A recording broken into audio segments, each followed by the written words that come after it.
Welcome user to the new video. In the previous video we have seen working of LSTM network. LSTM network has introduced to solve vanishing gradient descent problem. Gated recurrent network is invented after invention of LSTM network, which is also useful to overcome problem of vanishing gradient descent. So let us start and see how GRU is working.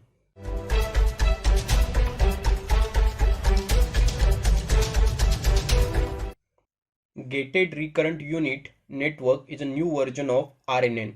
In the couple of last videos, we have seen RNN has long-term memory problem. To resolve this issue, LSTM is invented. LSTM network is complicated network and has 3 gates to perform the operation. GRU is working similar like LSTM but has simplicity.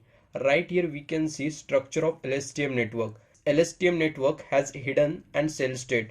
Hidden state will carry short-term memory and cell state will carry long-term memory.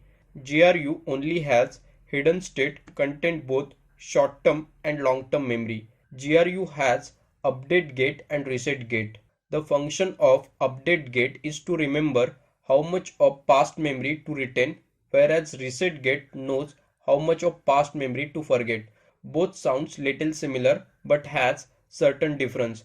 Right here we all can see structure of GRU. Hidden state and input state will be combined and passed through GRU network has reset and update gate.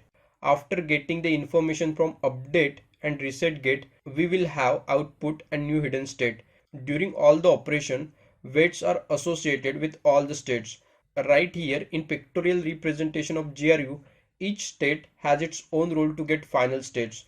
Here is the information from update gate and here is the information from reset gate. Z of t will represent information from update gate. R of t will represent information from reset gate. Z of t will be calculated by passing hidden state and input state with weights from sigmoid activation function. In similar way, R of t will be calculated. After that, h dash t will be calculated. The combination of hidden state and h of t will be passed through hyperbolic tangent to get h dash of t. This and this will be multiplied and combined with this to get final output.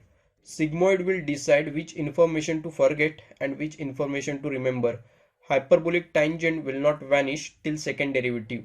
That's why it's going to be solved effect of vanishing gradient problem. This is all about gated recurrent unit. This will end our video. In the next video, we will see how we can implement structure of types of RNN in MATLAB. Thank you for watching this video. Do like this video if you found it helpful. If you have any queries, post them in the comments and get in touch with us. Follow us on LinkedIn, Facebook and subscribe to our YouTube channel. Education is our future, MATLAB is our future. Happy MATLABing.